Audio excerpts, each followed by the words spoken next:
Ba't kayo masyadong nagmamadali? We are going, unang-una ma'am, ang reglementary period, mamalasin naman kami pag hindi namin ginawa ang trabaho Bakit? namin. Anong reglementary period? Anong period yun? The Article Dahil 125, sinabi na nga ni Executive Director sa ating PCTC, na diffusion lang naman yun eh. Wala nga commitment pinag-uusapan dun eh. Wala nga red notice, pambira eh. there is a warrant. Takal-takal na ni Arnie Tevez eh. Wala pa rin, di ba? Ba't kayo nagmamadali? Ano yung reglementary period mo? May I refer it to the SOJ, ma'am, if the SOJ wants to answer that. Hindi ba pwede kayo na muna? Mauna lang kayo, tapos sa si SOJ. Pwede? Okay, ma'am. Okay.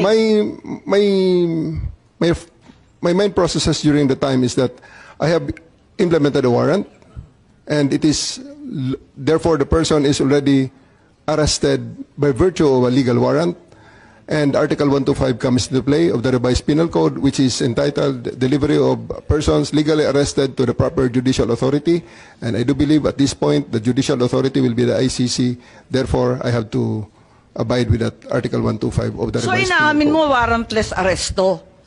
Kasi yung Article 125 ng RPC does not apply kung may warrant. So inaamin mo walang warrant. At the many stages, ma'am, all the many other, Hindi, among make other up your laws. mind, General Torre. Warrantless arrest ba to o may warrant? Kasi ang liwanag naman ng Article 125 eh, ng revised penal I do code. believe that I have a warrant at this time. I just don't want to be... Hindi walang reglementary period.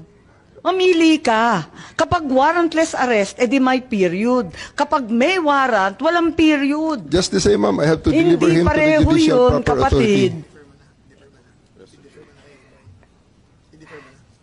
Hindi magkapareho yun. The reglementary period only comes into play when there's a warrantless arrest in accordance with Article 125 of the Revised Penal Code. Di po ba?